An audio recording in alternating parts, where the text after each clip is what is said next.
रोका। नमस्कार, मैं हूं त्रिशला यादव। स्वागत है आपका प्राइम टीवी में। रूस और यूक्रेन के बीच युद्ध का आज 26वां दिन है। रूस अब तक यूक्रेन के किसी बड़े हिस्से पर कब्जा नहीं कर पाया है। लड़ाई हर दिन के साथ घातक होती जा रही है। देखिए हमारी इस खास रिपोर्ट में। रूस यूक्रेन जंग का आज 26वां दिन।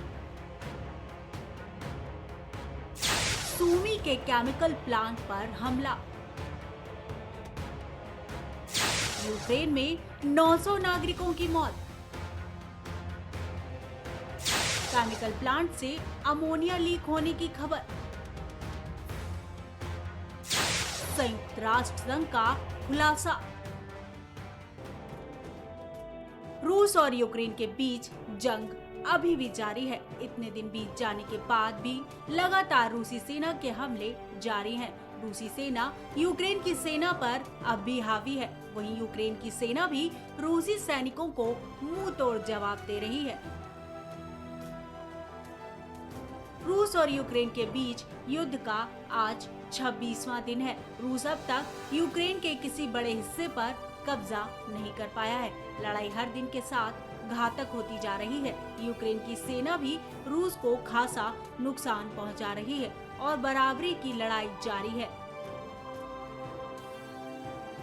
सूमी क्षेत्र में रूसी उपकरणों के काफिले के एक हिस्से को यूक्रेन ने तबाह कर दिया है। दूसरी ओर सूमी के केमिकल प्लांट से अमोनिया लीक होने की पुष्टि हुई है। युद्ध में यूक्रेन को जान और माल की भारी कीमत भी चुकानी पड़ी है।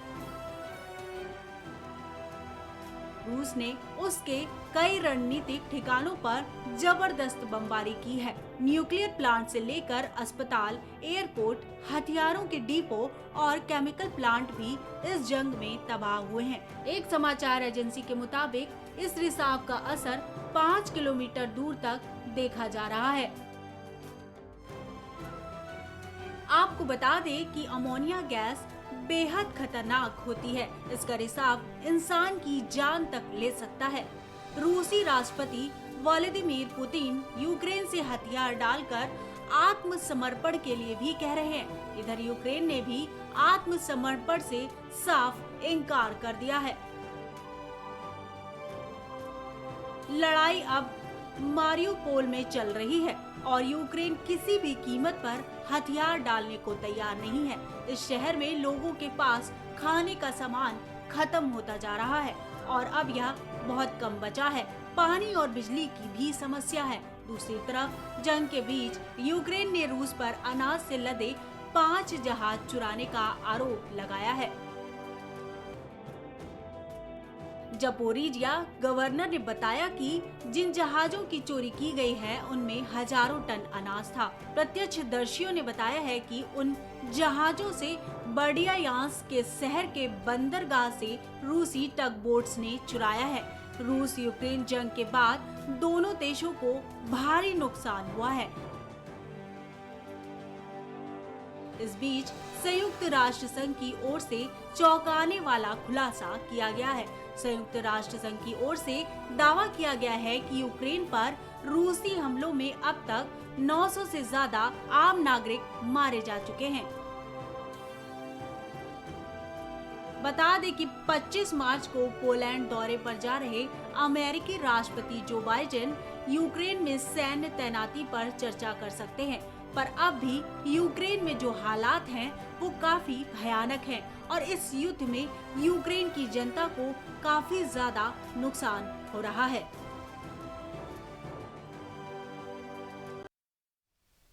रूस ने जब से यूक्रेन पर हमला किया है वो तब से दुनिया भर के देशों की आलोचनाओं का सामना कर रहा है। ऐसे में रूसी राष्ट्रपति पुतिन को अपनी हत्या का डर सताने लगा है। वहीं अब उन्होंने अपनी सुरक्षा के लिए बड़ी कदम उठाया है। देखिए प्राइम टीवी की इस खास रिपोर्ट में। रूस के राष्ट्रपति व्लादिमीर पुतिन ने अपने 1000 पर्सनल स्टाफ को ही बदल दिया है।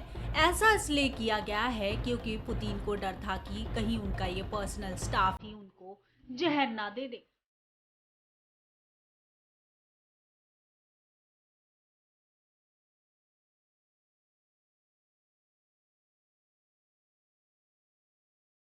एक रिपोर्ट में रूसी सरकार के सूत्रों के हवाले से बताया गया है कि नौकरी से हटाए गए लोगों में बॉडीगार्ड्स, कुक, कपड़े धोने वाला और सचिव भी शामिल है। रूस द्वारा यूक्रेन पर हमले की दुनिया भर में निंदा हो रही है।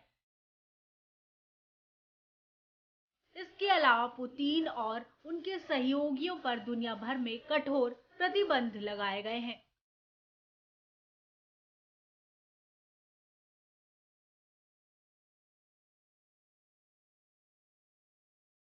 दरअसल जिस तरह से रूस अभी भी यूक्रेन के खिलाफ आक्रामक बना हुआ है, उससे अमेरिका समेत कई बड़े देशों से केवल नफरत और प्रतिबंध ही रूस को मिल रहे हैं। इसके अलावा रूसी राष्ट्रपति को अपने ही देश में भारी विरोध का सामना करना पड़ रहा है।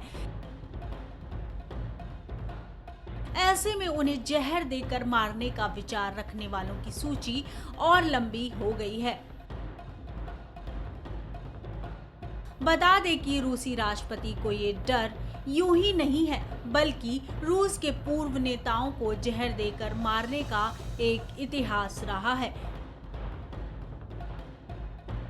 पूर्व रूसी खुफिया अधिकारी और विपक्षी नेता अलेक्जेंडर लिटविनेको को 23 नवंबर 2006 में चाय में जहर देकर मार दिया गया था। उस समय वो लंदन में थे। वो पुतिन के मुखर आलोचक भी थे। तब यूरोप ने रूस पर ही उनकी हत्या का आरोप लगाया था। इसका उल्लेख एनपीआर ने सितंबर 2021 में अपनी रिपोर्ट में भी किया था। हमारी खास रिपोर्ट में इतना ही। देश दुनिया की और ताजा तरीन खबरों के लिए देखते रहिए प्राइम टीवी। कुछ भाव पुष्प। आप देख रहे हैं प्राइम टीवी, सच साहस सरोकार।